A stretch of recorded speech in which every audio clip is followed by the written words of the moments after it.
क्या आप भी अपने भीतर के डर, संघर्ष और उलझनों से मुक्त होना चाहते हैं? क्या आपको लगता है कि जीवन में असली शांति कहीं बाहर मिलेगी? क्या शिक्षा केवल डिग्री पाने तक सीमित है? और डर से छुटकारा सिर्फ साहस से ही संभव है? अगर इन सवालों ने कभी भी आपको सोचने पर मजबूर किया है, तो ये वीडियो आपके लिए है। इस वीडियो में हम लेकर आए हैं 10 सबसे शक्तिशाली जीवन शिक्षाएं, जो न केवल सोच को बदलती हैं, बल्कि जीवन जीने का तरीका भी। जानिए कि डर से मुक्ति कैसे मिले। ध्यान क्या वाकई कोई तकनीक है या एक स्वाभाविक स्थिति? शिक्षा का असली उद्देश्य क्या होना चाहिए? इस वीडियो को अंत तक देखें और जानिए, क्योंकि आखिरी 2 बातें आपके अंदर की सबसे बड़ी उलझन को शांत कर सकती हैं और कैसे आप भीतर से शांत, स्वतंत्र और जागरूक जीवन जी सकते हैं। वीडियो पसंद आए तो लाइक करें, कमेंट में बताएं किस बात ने आपको सबसे ज्यादा छुआ, और ऐसे और वीडियो के लिए सब्सक्राइब जरूर करें। वीडियो को अंत तक जरूर देखें, क्योंकि आखिरी 2 बातें आपके अंदर की सबसे बड़ी उलझन को शांत कर सकती हैं। लेसन 1। सत्य किसी रास्ते से नहीं आता। Truth is a pathless land. सत्य एक रास्ताहीन भूमि है। आप किसी भी संगठन, किसी भी विश्वास, किसी भी संप्रदाय, किसी भी धर्म या किसी भी गुरु के माध्यम से सत्य तक नहीं पहुंच सकते। एक सत्य की खोज व्यक्तिगत अनुभव से होती है, न कि किसी बाहरी माध्यम से। हम अक्सर सोचते हैं कि किसी धर्म ग्रंथ, गुरु, परंपरा या संस्था की शरण लेकर ही सत्य को जाना जा सकता है। सत्य को पाया नहीं जा सकता, सिर्फ अनुभव किया जा सकता है, वह भी तब जब मन पूरी तरह शांत और सजग हो। 2. सत्य को शब्दों में बांधना असंभव है। सत्य को कोई तत्व, सिद्धांत या फार्मूला नहीं बनाया जा सकता। जैसे आप हवा को मुट्ठी में नहीं पकड़ सकते, वैसे ही सत्य को किसी धर्म, संप्रदाय या पद्धति में नहीं बांधा जा सकता। 3. कोई एक ही रास्ता नहीं होता। हर इंसान की चेतना, उसकी परिस्थितियां, सोच, अनुभव अलग हैं। तो जो मार्ग एक व्यक्ति के लिए काम करे, वह दूसरे के लिए नहीं भी कर सकता। इसलिए कोई फिक्स्ड पाथ, कोई गुरु अप्रूव्ड शॉर्टकट नहीं होता। 4. अनुकरण, इमिटेशन से सत्य नहीं मिलता। आप किसी की कही बातों को मान भी लें, तो वह केवल जानकारी होगी, ज्ञान नहीं। जब आप किसी के बताए रास्ते पर अंधभक्ति से चलते हैं, तब आप उसकी चेतना को उधार ले रहे होते हैं, जो आपकी अपनी नहीं है। जीवन में इसका वास्तविक अर्थ क्या है? स्वतंत्र विचारशीलता, इंडिपेंडेंट थिंकिंग। आप केवल दूसरों के बताए विचारों पर नहीं चलते, बल्कि उन्हें परखते हैं। आत्मावलोकन, सेल्फ ऑब्जर्वेशन। आप अपनी चेतना, मन की हलचल, भावनाओं को समझने की कोशिश करते हैं, बिना उन्हें सही या गलत ठहराए। भीतर की खोज, इनवर्ड जर्नी। आप बाहर की चीजों को छोड़कर अपनी आत्मा की गहराई में उतरते हैं, जहां कोई नियम, ग्रंथ या गुरु नहीं, सिर्फ आप और आपकी सजगता होती है। साहसिकता, करेज टू वॉक अलोन। सत्य की खोज में अकेले चलने की ताकत चाहिए। भीड़ का साथ छोड़कर अपने अंदर की शांति को खोजना ही साहसिक मार्ग है। प्रभाव, यह विचार जीवन को कैसे बदलता है? पहलू बदलाव। धार्मिक विश्वास आप उन्हें अंधविश्वास की तरह नहीं, जांचने के लिए एक संदर्भ की तरह देखना शुरू करते हैं। गुरु या मार्गदर्शक आप उनसे सीख सकते हैं, लेकिन उन पर पूरी तरह निर्भर नहीं रहते। आत्मनिर्भरता आप अपने जीवन के अनुभव, अंतर्ज्ञान और सजगता को प्राथमिकता देते हैं। भीतर की यात्रा ध्यान, चुप्पी और निरीक्षण के माध्यम से आप अपने भीतर सत्य की झलक पाने लगते हैं। उदाहरण: धार्मिक व्यक्ति बनाम सजग व्यक्ति। धार्मिक व्यक्ति कहता है, यह ग्रंथ सत्य है क्योंकि गुरु ने कहा।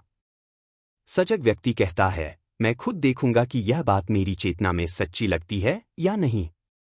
जैसे पहाड़ की चोटी तक पहुंचने के लिए हर यात्री का रास्ता अलग होता है, वैसे ही हर व्यक्ति का सत्य तक पहुंचने का तरीका भी अद्वितीय है। निष्कर्ष: सत्य को न किसी पुस्तक में पाया जा सकता है, न ही किसी मंदिर या मस्जिद में। सत्य तो वही है जहां मन पूरी तरह शांत और पूर्ण सजग है। आप जितना ज्यादा सजग होकर खुद को समझेंगे, उतना ही सत्य अपने आप प्रकट होगा। और यही उद्देश्य था आपको स्वयं की ओर मोड़ना। लेसन 2। बिना निर्णय के निरीक्षण करें। Observation without judgement.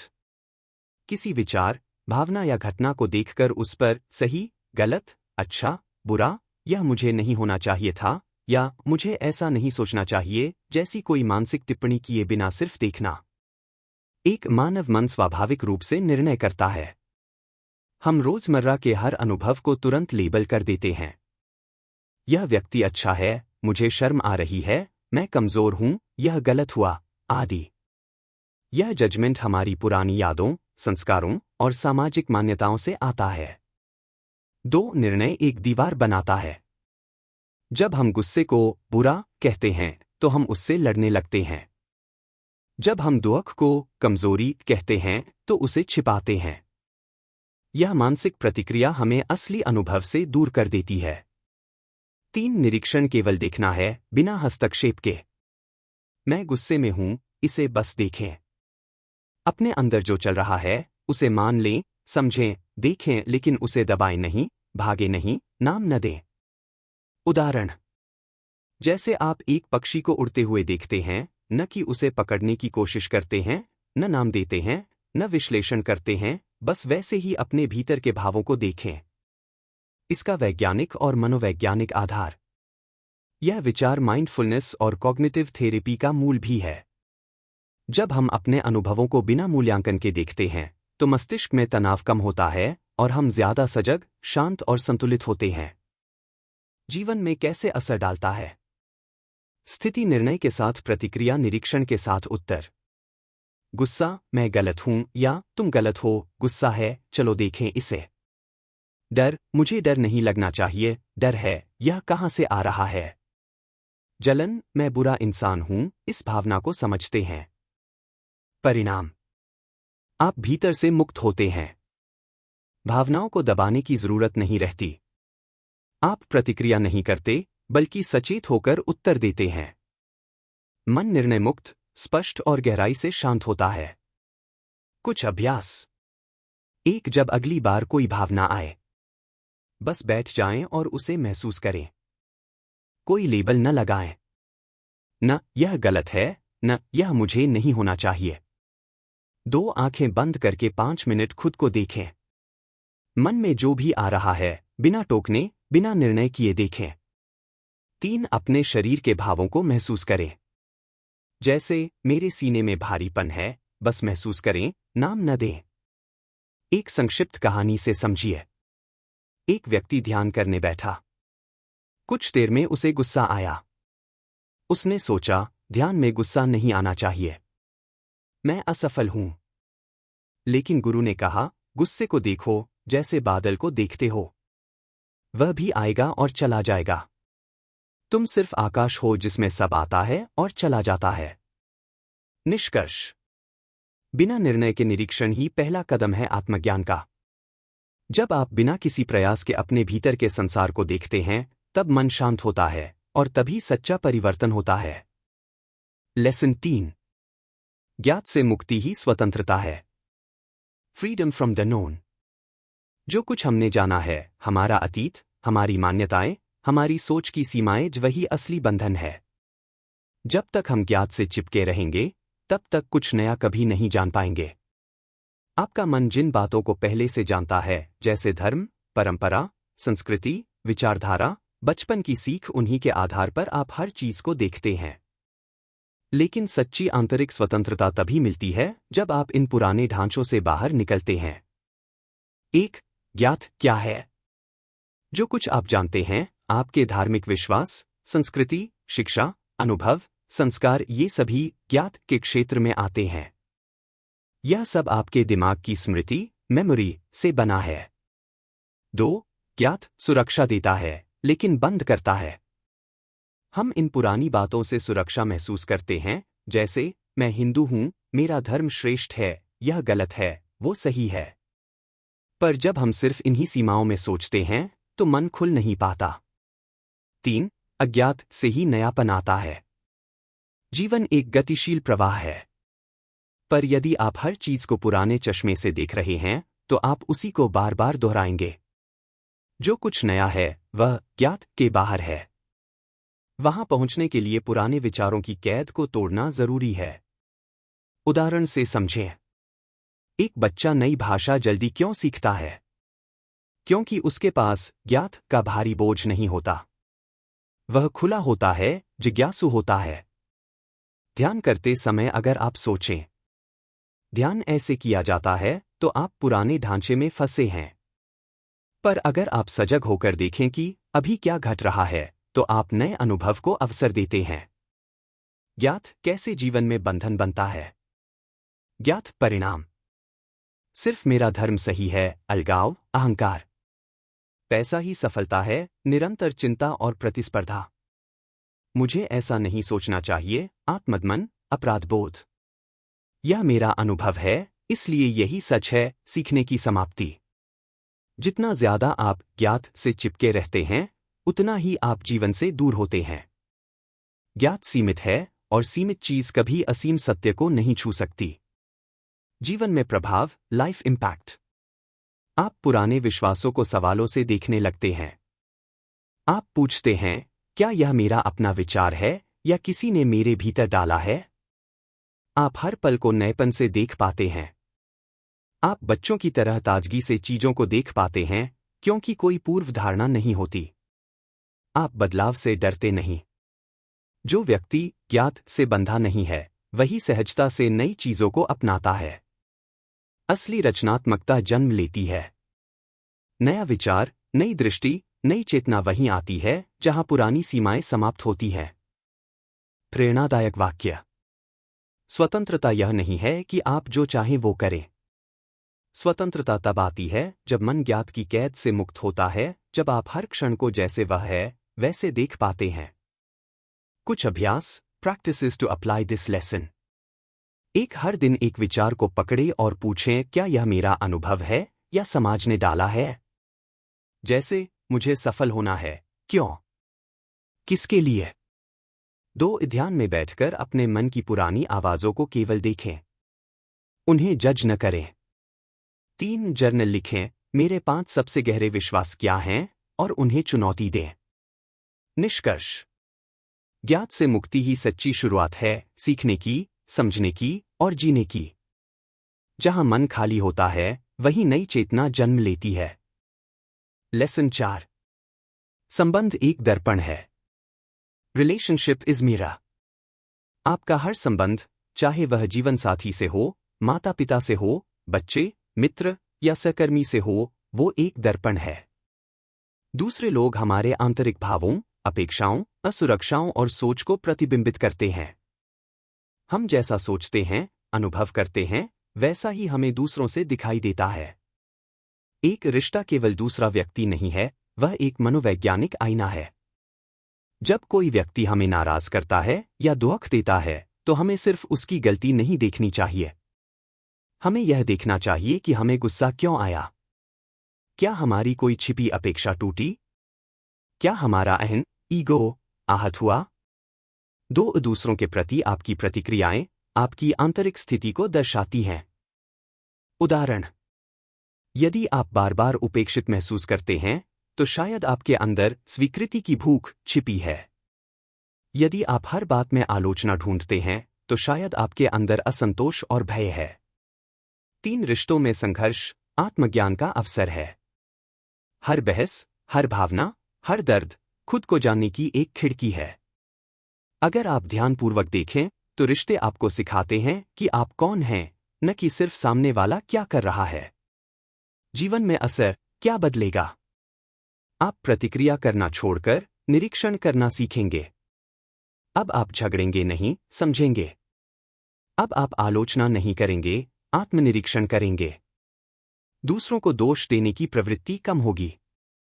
उसने मुझे चोट पहुंचाई कहने के बजाय आप सोचेंगे, मुझे इससे क्यों दुख हुआ? क्या कोई पुरानी पीड़ा फिर से उभर आई? आपका आत्मज्ञान गहरा होगा। आप खुद को बेहतर समझेंगे। आप समझ पाएंगे कि प्यार क्या है, बिना शर्त संबंध क्या होते हैं। रिश्ते बोझ नहीं, विकास का साधन बनेंगे। अब आप किसी से कुछ पाने के लिए नहीं जुड़ेंगे, बल्कि जानने के लिए जुड़ेंगे। एक सशक्त उदाहरण: मान लीजिए आपकी किसी दोस्त ने आपको पार्टी में बुलाया नहीं, आप आहत हो गए। पर अगर आप बात समझें तो आप खुद से पूछेंगे, क्या मुझे अकेला छोड़े जाने का डर है? क्या मैं हमेशा दूसरों की मान्यता चाहता हूं? जैसे जैसे आप भीतर झांकते हैं, आप पाते हैं, दर्द दोस्त ने नहीं, आपकी अपेक्षाओं ने दिया। निष्कर्ष: हर रिश्ता हमें खुद को जानने का एक अवसर देता है। अगर आप ध्यानपूर्वक देखें तो दूसरे लोग आपके मन का आईना है। यह पाठ सिखाता है कि रिश्ते हमें बदलने नहीं आए, वे हमें दिखाने आए हैं कि हमें कहाँ बदलने की जरूरत है। लेसन 5। मानसिक समय एक भ्रम है। Psychological time is an illusion. मानसिक समय यानी साइकोलॉजिकल टाइम एक भ्रम है। यह वह समय है जो हमारे दिमाग ने बनाया है, जिसमें हम अतीत की यादों में जीते हैं या भविष्य की कल्पनाएं करते हैं। हम सोचते हैं, मैं भविष्य में शांत हो जाऊंगा, मैं पहले इतना बुरा इंसान था, कल मैं बेहतर बनूंगा, काश मैंने ऐसा न किया होता।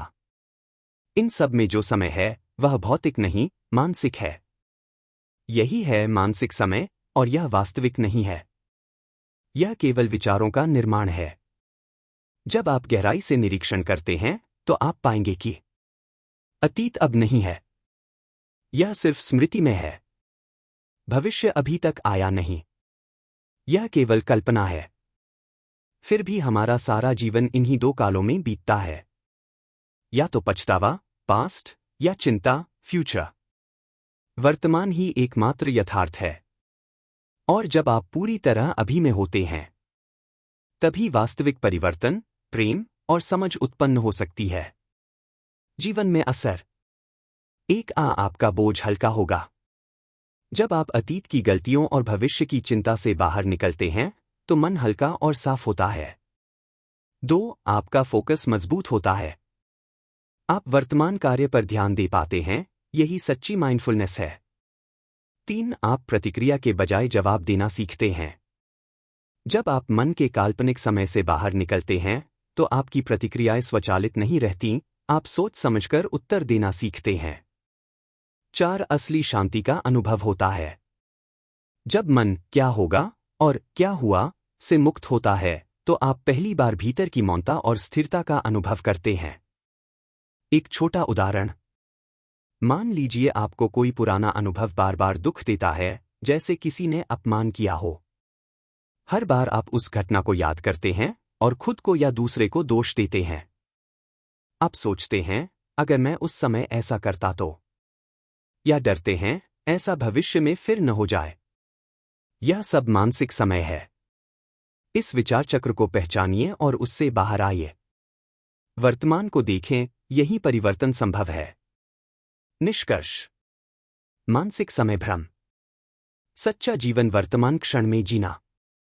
शांति, बदलाव और प्रेम अभी में संभव है। जब मन भविष्य और अतीत से मुक्त होता है, तब वह पहली बार जीता है। लेसन 6। देखने वाला ही देखा गया है। The observer is the observed. आमतौर पर हम सोचते हैं कि मैं, ऑब्जर्वर, और मेरी भावनाएं या विचार, ऑब्जर्व्ड, दो अलग अलग चीजें हैं। जैसे मैं क्रोधित हूं तो हम मानते हैं कि मैं और क्रोध दो अलग हैं। जो देख रहा है और जो देखा जा रहा है वे एक ही हैं। यानी मैं और क्रोध, मैं और डर, मैं और दुख दो नहीं हैं, बल्कि एक ही हैं। जब आप कहते हैं मैं दुखी हूं तो आप सोचते हैं कि मैं एक अलग इकाई है जो दुख को देख रही है। लेकिन असल में जो दुख है वही आप हैं उस पल में। यही बात हर भावना पर लागू होती है। आप अपने विचारों और भावनाओं से अलग नहीं हैं। जब हम यह द्वैत, ड्युअलिटी, बनाते हैं कि मैं गुस्से को देख रहा हूं, तो हम खुद को शुद्ध और गुस्से को अशुद्ध मानकर उसे दबाते या नियंत्रित करने लगते हैं। लेकिन जब आप समझते हैं कि मैं ही गुस्सा हूं, तो वह गुस्सा स्वाभाविक रूप से समझ में आने लगता है और बिना संघर्ष के शांत होने लगता है। आध्यात्मिक गहराई। यह विचार अद्वैत वेदांत, नॉन ड्युअलिटी, से मेल खाता है। मैं और अनुभव एक ही हैं। जब यह बोध होता है तब कर्ता और कर्म का भेद मिटता है। तब कोई संघर्ष नहीं रहता, केवल देखना और समझना बचता है।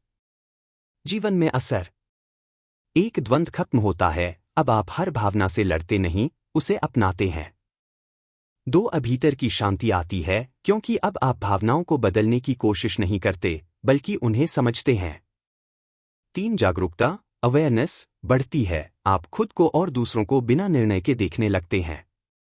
4, स्वीकृति, एक्सेप्टेंस आती है, आप खुद को पूरी तरह स्वीकार करना सीखते हैं। निष्कर्ष। ऑब्जर्वर इज द ऑब्जर्व्ड का मतलब है आप और आपकी भावनाएं अलग नहीं हैं। जब यह गहराई से समझ में आता है, तो हम जीवन से भागना या उसे बदलना छोड़ देते हैं और उसे जैसा है वैसे देखना शुरू करते हैं। यही जागरूकता की शुरुआत है। लेसन 7। भय को दबाने से नहीं, समझने से मुक्ति मिलती है। Fear ends through understanding। डर से भागना या उसे नजरअंदाज करना उसे और गहराई देता है। जिद करके उसे दबाना मन में और ज्यादा अशांति, बेचैनी और अवचेतन तनाव पैदा करता है। डर को समझो, उसे महसूस करो, जानो और उससे भागो मत। डर से मुक्ति तभी है जब आप उसकी जड़ों को देख पाते हो। 1, डर को देखें, भागे नहीं। डर को केवल महसूस करें, जैसे कि आप किसी चीज को बाहर से देख रहे हों। उसे जज न करें, दबाएं नहीं। बस देखें कि यह डर किस रूप में है।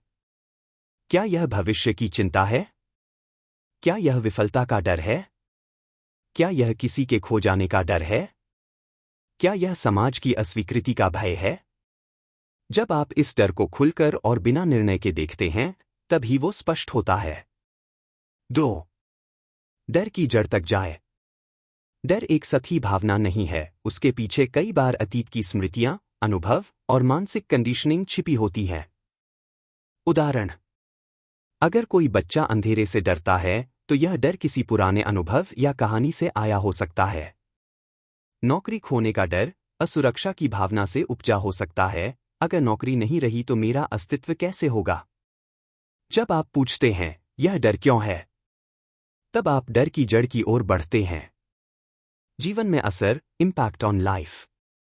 आप डर से कंट्रोल नहीं होते, आप उसे समझकर मुक्त हो जाते हैं। अवॉइडेंस, टालना की जगह अवेयरनेस, जागरूकता आती है। आप जीवन को ज्यादा गहराई से जीने लगते हैं, क्योंकि अब आप किसी डर से भाग नहीं रहे। निर्णय स्पष्ट और शांत मन से लेते हैं, न कि डर के दबाव में। रिश्ते, करियर, समाज, हर क्षेत्र में आत्मविश्वास आता है, क्योंकि भय कम हो जाता है। जब आप डर को दबाते नहीं, बल्कि उसके पूरे ढांचे को समझते हैं, तभी भय का अंत होता है। एक अभ्यास। जब अगली बार कोई डर उठे, तो खुद से पूछें, यह डर किससे जुड़ा है? क्या मैं इसे केवल एक विचार के रूप में देख सकता हूं? क्या मैं इससे भागने की कोशिश कर रहा हूं? उसे देखें, उसे महसूस करें और केवल साक्षी बने। लेसन 8। शिक्षा का अर्थ केवल जानकारी नहीं है। Education must focus on total development. शिक्षा का मकसद केवल अंकों की दौड़ या नौकरी पाना नहीं होना चाहिए।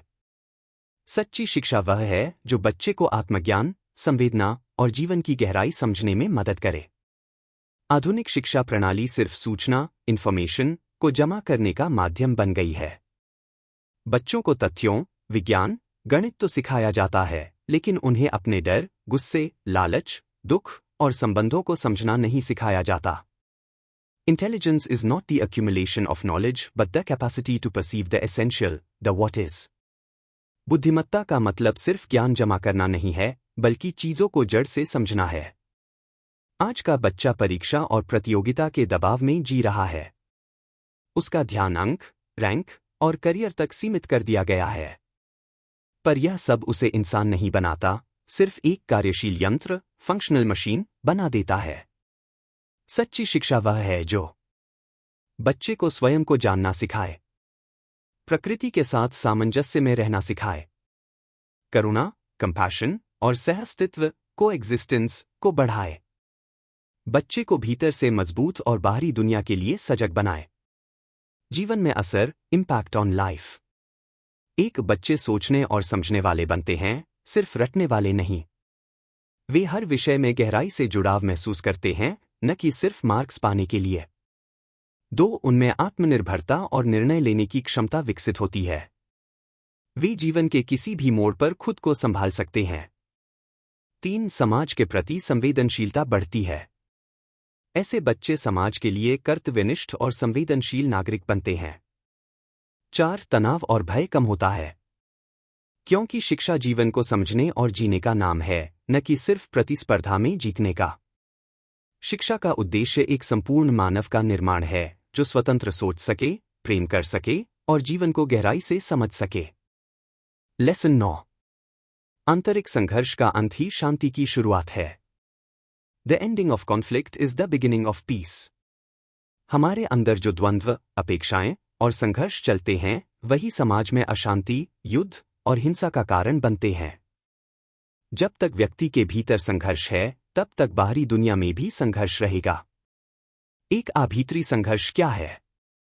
भीतरी संघर्ष यानी मैं यह बनना चाहता हूं, लेकिन नहीं बन पा रहा हूं। एक तरफ मन कुछ चाहता है, दूसरी ओर डर है। कुछ छिपाना, कुछ साबित करना, कुछ खोने का डर, कुछ पाने की लालसा। ये सब मन में एक लगातार चलने वाला तनाव और द्वंद्व पैदा करते हैं। 2. हम दूसरों से क्या अपेक्षा करते हैं? वो हमें स्वीकार करें, हमें समझें, हमारी सोच और तरीके को अपनाएं। लेकिन जब ऐसा नहीं होता, तो भीतर खींचातानी होती है, और वही भीतरी अशांति धीरे धीरे बाहरी रिश्तों, परिवार, समाज और देश में दिखाई देती है। 3. क्या यह संघर्ष जरूरी है? संघर्ष स्वाभाविक नहीं है। हमने इसे सामान्य मान लिया है, लेकिन यह हमारी जड़ता, आदत और कंडीशनिंग का परिणाम है। 4. शांति कैसे आती है? जब आप खुद को गहराई से समझते हैं। जब आप अपनी लालसा, डर, द्वेष और छिपी इच्छाओं को निष्पक्ष रूप से देखते हैं। और जब ये सब स्वाभाविक रूप से शांत हो जाते हैं, तब भीतर शांति आती है। यह शांति किसी अभ्यास से नहीं, बल्कि सच को देखने से आती है। जीवन में असर, इम्पैक्ट ऑन रियल लाइफ। अंदर शांति आती है जब संघर्ष खत्म होता है, तब मन हल्का और स्पष्ट होता है। चिंता, डर और अपराध बोध कम हो जाते हैं। रिश्ते सुधरते हैं। जब आप दूसरों को बदलने की कोशिश नहीं करते, तो रिश्ता सहज और सच्चा बनता है। समाज में सकारात्मक प्रभाव। अगर एक व्यक्ति अपने भीतर की शांति को ढूंढे, तो समाज में हिंसा, घृणा और मतभेद भी कम होने लगते हैं। आप करुणामय और जिम्मेदार बनते हैं।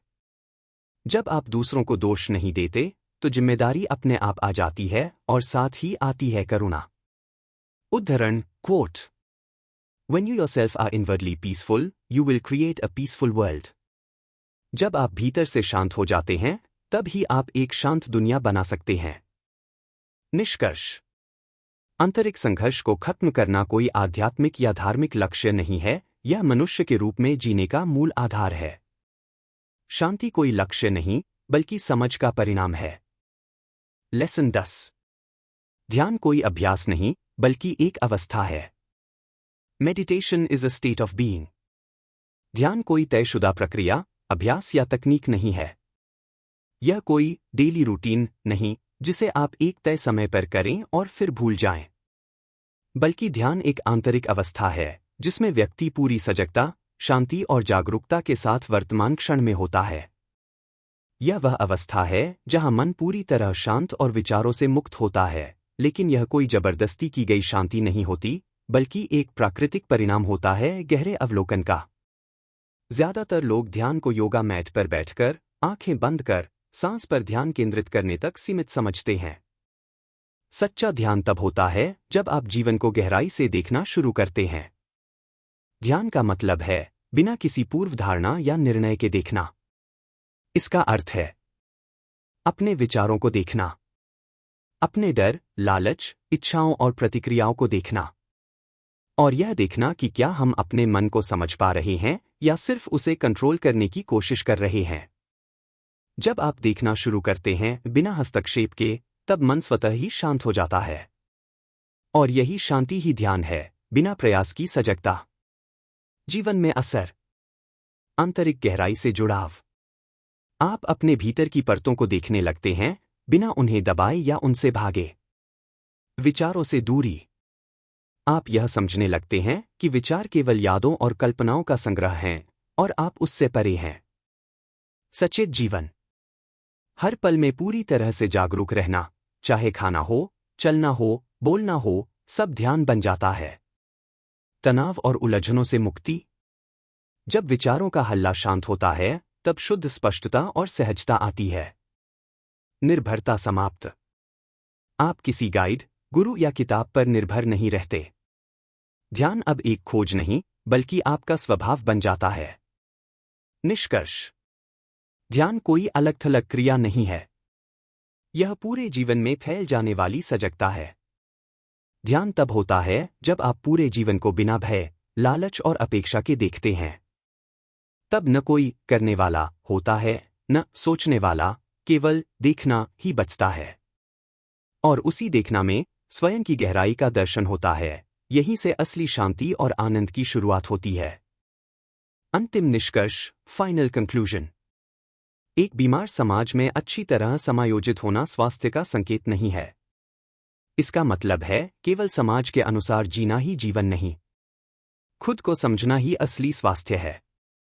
ये शिक्षाएं केवल विचार नहीं, जीवन जीने की नई दिशा हैं। अगर आप सिर्फ एक बात भी अपने जीवन में आज से अपनाएं, जैसे बिना निर्णय के देखना, तो बहुत कुछ बदल सकता है। वीडियो अच्छा लगा तो लाइक करें, कमेंट में बताएं कि किस शिक्षा ने आपको सबसे ज्यादा छुआ, और ऐसे और वीडियो के लिए चैनल को सब्सक्राइब करें। सबसे प्रसिद्ध और गहरी बातों में से एक है, एक बीमार समाज का क्या मतलब है? बीमार समाज से तात्पर्य है एक ऐसा समाज जिसमें हिंसा, प्रतियोगिता, डर, लालच, दिखावा, असमानता और मानसिक तनाव सामान्य हो चुके हैं। जहां लोग मशीनों की तरह जीते हैं, केवल नौकरी, पैसा, सामाजिक मान्यता और बाहरी सफलता की दौड़ में। जहां भावनात्मक रूप से लोग अकेले हैं, बच्चों को केवल नंबर और डिग्री के लिए पढ़ाया जाता है और संवेदना धीरे धीरे मरती जा रही है। 2. समायोजित होना क्या दर्शाता है? इसका अर्थ है जब हम इस बीमार व्यवस्था का हिस्सा बन जाते हैं, बिना सवाल किए जीते हैं, झूठी सुरक्षा, नकली संबंध और बाहरी पहचान में फंस जाते हैं, तो बाहर से भले ही सफल लगें, लेकिन भीतर से हम खो चुके होते हैं। समाज के अनुसार चलना तब खतरनाक हो जाता है जब समाज ही स्वस्थ नहीं है। 3. असली स्वास्थ्य क्या है? खुद को जानना, अपने विचारों, डर और इच्छाओं को समझना, भीतर की स्वतंत्रता, शांति और स्पष्टता, बिना नकाब के जीना, हर संबंध में ईमानदारी और गहराई। स्वास्थ्य का मतलब केवल शारीरिक ठीक होना नहीं, बल्कि मानसिक, भावनात्मक और आत्मिक स्तर पर पूर्ण सजगता और समझ में जीना है। यह शिक्षाएं एक दिशा हैं, कोई सिद्धांत नहीं। जैसे जैसे आप खुद को समझते जाएंगे, वैसे वैसे आपको जीवन की सच्चाई स्पष्ट होती जाएगी। उनकी शिक्षा हमें सीधा आमंत्रण देती है, निर्णय के बिना देखो, डर को समझो, ध्यान को अभ्यास नहीं, अनुभव बनाओ, शिक्षा को केवल करियर नहीं, पूर्ण विकास समझो, और सबसे जरूरी, भीतर के संघर्ष को खत्म करो, तभी बाहर की दुनिया बदलेगी। दोस्तों, ये शिक्षाएं सिर्फ सुनने की नहीं, जीने की बातें हैं। अगर आपने सिर्फ एक भी बात, जैसे डर को समझना, आज से अपनाई, तो आपका जीवन एक नए स्तर पर पहुंच सकता है। ये शिक्षाएं सिर्फ पढ़ने के लिए नहीं हैं, जीने के लिए हैं। अगर आज से आप सिर्फ एक बात भी अपनाएं, जैसे बिना निर्णय के देखना, तो आपका जीवन एक नई दिशा में बढ़ सकता है। अगर आपको ये वीडियो पसंद आया हो तो लाइक जरूर करें। कमेंट में बताएं कि इनमें से कौन सी शिक्षा ने आपको सबसे ज्यादा छुआ। और ऐसे ही आत्मजागरूकता और गहराई से जुड़े वीडियो के लिए हमारे चैनल को सब्सक्राइब करें।